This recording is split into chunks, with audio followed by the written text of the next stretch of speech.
Friends, so I am teacher Ridham. I हूँ आपको पढ़ाने हिस्ट्री की क्लास 8 की chapter number 3 colonial agrarian policies का पार्ट 4।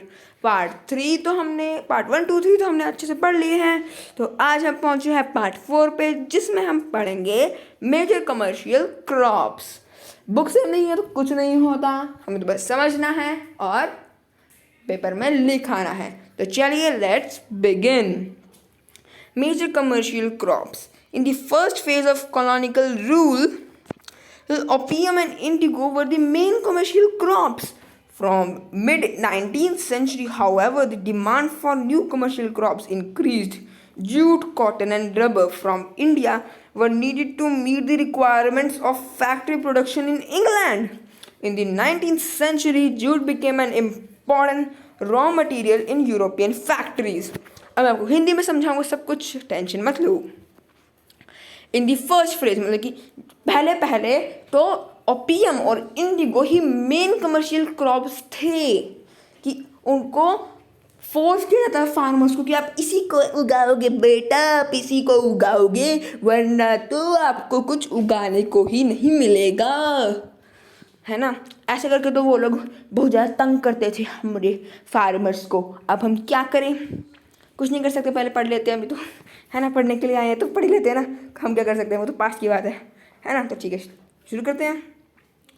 तो अब पहले तो जूट, अब बाद में जैसे कि हमने पिछले चैप्टर्स में पढ़ा था कि जूट, कॉटन, सिल्क वगैरह बहुत ज़्यादा इनका ट्रांसपोर्ट और एक्सपोर्ट और इम्पोर्ट होने लगा, है ना। जिसकी वजह से ना फार्मर्स को फ़ायदा होने लग गया। क्यों?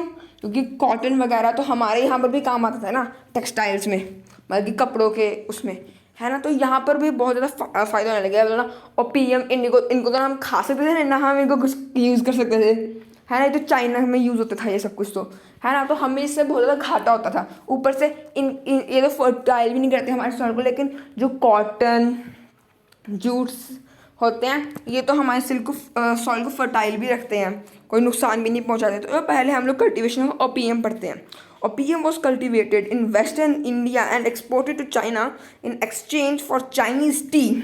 कि चाय के लिए ओपियम को यहाँ से लेकर चाइना तक भेजा जाता था, फिर चाइनीज़ लोग वहाँ से टी मतलब कि चाय पत्ती को लेके आते थे यहाँ पर या फिर इंग्लैंड में, क्योंकि इंग्लैंड वालों को चाय पीने का बहुत मज़ा आता है ना। अब जो चाइनीज़ थे उनको वेस्टर्न गुड्स चाहिए नहीं थी, है ना। तो फिर अब जो इंग्लैंड वाले थे वो कुछ अजीब ही थे यार, उनको गोल्ड पसंद नहीं था, वो लोग क्या करते थे, सिल्वर लेते थे, पता नहीं क्यों, है ना।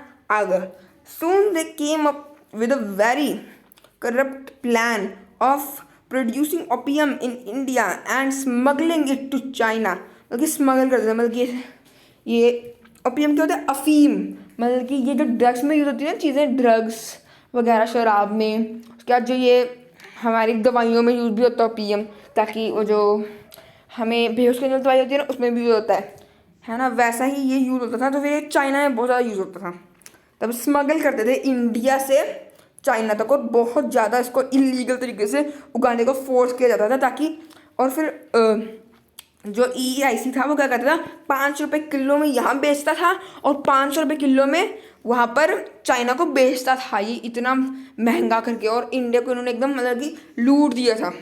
नेक्स्ट हमारा cultivation of indigo. Indigo was a major item of international trade from the 16th to the late 19th century. जो इंडिगो था वो मेजर आइटम था, मतलब कि इसको सबसे ज़्यादा उगाना शुरू कर दिया था 16 से लेकर 19th सेंचुरी तक, ताकि क्योंकि इसमें पहले अब केमिकल्स कलर तो आते नहीं थे जो जिससे हमारे क्लोथ्स पे रंग चला सके, है ना।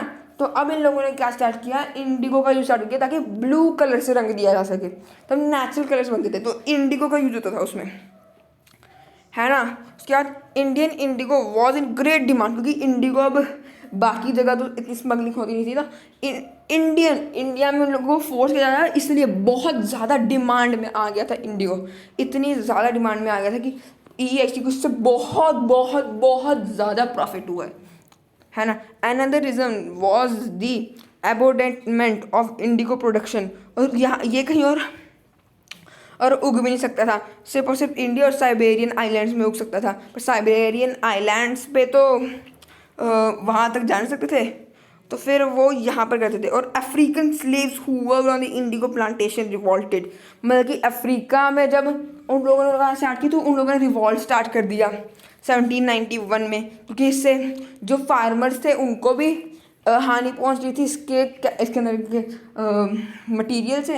ये थोड़ा सा हेल्थ के लिए अनहेल्दी होता है ना। ऊपर से इसकी जो रूट्स थी वो हमारे सॉइल बहुत अंदर तक चली जाती थी। जो मैंने आपको क्रॉप मैनेजमेंट प्रोडक्शन को मैंने समझा रखा है चैप्टर को आपके साइंस की बुक का, उसमें आप देख सकते हैं कैसे फर्टिलिटी कितनी कैसी होती है, उसमें आप देख लीजिए, प्लेलिस्ट बना रखी है मैंने, है ना। अब यहाँ पर उसकी बहुत ज़्यादा ख़राब होने लग गई मिट्टी, है ना। तो अब क्या करें वो, है ना। अब हमारे फार्मर्स के पास वैसे भी उनके पैसे नहीं मिलते थे, अब सॉइल की फर्टाइल कैसे करें वो लोग, वो तो खाद भी नहीं दे सकते, फर्टिलाइजर भी लेकर नहीं दे सकते थे, है ना। Indigo could be produced in Bengal in large quantities because of the ample availability of cheap labour, मतलब कि बंगाल में तब ना उन लोगों ने ज़मींदार खड़े कर दिए थे वगैरह वगैरह खड़े कर दिए थे, तो उसकी वजह से ना उनके जो लेबर था वो पैसे कम देते थे, उनको उल्लू बना के ना पैसे कम देते थे, और फैक्ट्री भी उन लोगों ने वहीं लगवा ली थी। अब देखो जैसे कि यहाँ पर फैक्ट्री दिखा रखी है ना, ये देखो फैक्ट्री दिखा रखी है यहाँ पर, है ना। इस फैक्ट्री में इंडिगो बनता था, है ना। तो फिर इसलिए वहाँ पर चीप लेबर होते थे, है ना, इस वजह से। So the EIC began to look for ways to bring large areas in Bengal under indigo cultivation. There were two main systems of indigo cultivation in India, nij system and ryoti system. Nij system हमारा अलग होता है और रोयती सिस्टम अलग होता है। रोयती system एकदम ryotwari system जैसा ही रेतवाती थी जैसा ही है ना, रेलवाती सेटलमेंट जैसा ही। तो चलिए हम पढ़ते हैं इनको, Indigo cultivation system in British India. अब जब ब्रिटिश के पास ज़मीन चाहिए थी और उनको उगाने के लिए, क्योंकि फर्टिलिटी खत्म हो जाती तो उनको बार बार तो उगा नहीं सकते थे, और इंडिगो होने के बाद कोई और क्रॉप उगाना भी बहुत मुश्किल होता था, जिसकी वजह से अकाल पड़ गया था बाद में। उसको हम आगे पढ़ेंगे, पहले हम देखते हैं निच सिस्टम और रेवती सिस्टम के बीच में difference. Under this system planters produced indigo on the lands that are directly controlled. Either they bought the land or retained it from others. मतलब कि इसमें उन लोगों ने कहा था कि तुम इंडिगो उगाओ, हम तुम्हें खरीद के नहीं बोलेंगे, तुम लोग अपना लैंड खरीदो, है ना, उस पर तुम लोग उगाओ, है ना। फिर इसमें तो ठीक ही था, मतलब कि इसमें मतलब कि फार्मर्स को इतनी ज़्यादा वो नहीं हो रहा था कि हमारे पास अपना लैंड नहीं है, ऊपर से हमें पैसे भी नहीं मिल रहे, अब हम क्या करें, है ना। प्रॉब्लम्स क्या क्या थी, Indigo could be cultivated only on fertile land, क्योंकि जैसे कि मैंने आपको बताया कि फर्टिलिटी खत्म हो जाती थी इंडिगो को उगाने से, तो वो बार बार एक ही लैंड पे उग नहीं सकता था, है ना। जिसकी वजह से उसको EIC को कॉन्फ्लिक्ट्स झेलने पड़े जो बंगाल के लोगों ने किए थे, है ना। They could neither hire labour not arrange for plots and bullocks, मतलब कि मैंने आपको जैसे कि बताया था पहले कि जब किसान को इतना उस पर बंदिशें लगा दी गई कि तुम ये नहीं कर सकते, तुम वो नहीं कर सकते, तुम्हें यही करना पड़ेगा, उसकी वजह से किसानों ने अपना खेती करना छोड़ दिया और मटका मुटका बनाना वगैरह वगैरह स्टार्ट कर दिया, बेचना, है ना। तो उसकी वजह से जब EIC के फार्मर से नहीं बचे तो उगाएगा कौन, लेबर्स भी उनको ज़्यादा चाहिए थी, है ना। इस वजह से निच सिस्टम तो मतलब कि फेल हो गया। नेक्स्ट है हमारा रोयती system. Since the planters failed with the niche system, they introduced the royalty system, in which a contract was signed between the ryots and the planters. इस सिस्टम में रेयॉट्स कौन थे, फार्मर्स, उनको रेयॉट्स कहा जाता था, है ना।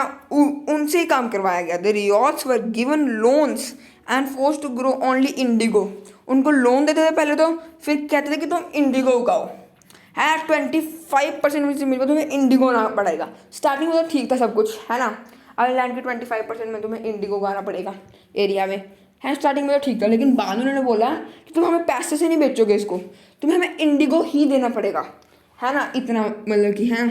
तो फिर अब लोन का इंटरेस्ट भी आता है, तो इंटरेस्ट को भी चुकाना पड़ता था उनको पहले, है ना। तो उस वजह से जो हमारा वो था ना, क्या बोलते हैं, जो हमारा क्या बोलते हैं जो हमारे फार्मर्स थे अब उनको लोन पे देना पड़ता था, तो फिर उन लोगों ने जब बढ़ाना स्टार्ट किया इंटरेस्ट, उसकी वजह से हमारे फार्मर्स को पूरे ज़मीन पे ही इंडिगो उगाना पड़ा, फिर उसको पूरा बेचना पड़ा, फिर उनके पास खुद खाने के लिए ही कुछ नहीं बचा फार्मर्स के पास, उनको दूसरी स्टेट जो थी ना वहाँ जाके खरीद के फिर अपने लिए लाना पड़ता था। तो मतलब कि बहुत ज़्यादा स्ट्रगलिंग हो गई फार्मर्स के लिए, और फिर वो मतलब कि तंग आ गए थे एकदम, है ना। If the peasants refuse to follow these orders the planters armed goons called lathiyals, मतलब कि फिर लाठी चार्ज, आपने सुना होगा ना कि पुलिस ने लाठी चार्ज कर दिया वहाँ के लोगों पे, है ना। वैसे ही यहाँ पर भी लाठी चार्ज कर देते थे, है ना। और मतलब कि जो नहीं करता था उसको फॉलो उनके रूल्स को, उसको मारते थे, पीटते थे, किडनैप कर लेते थे, उसके बाद उनको लूट लेते थे, मतलब कि उनके चोरी कर लेते थे वहाँ जाके, है ना। उन लोगों को सबने लोग उठा के थे, है ना। Local police and magistrate supported the planters action, और वहाँ की लोकल पुलिस और जो बड़े बड़े अफसर थे उन्होंने उस टाइम रियोट सिस्टम के खिलाफ बोला, इसी वजह से रियोट सिस्टम से हमें आज़ादी मिली। आज इस वीडियो के लिए बस इतना ही। अगले वीडियो में हम पढ़ेंगे इंडिगो रिवॉल्ट और the blue rebellion. Do like share and comment the video. कोई भी डाउट हो तो कमेंट करिएगा। Okay, tata, bye bye, see you.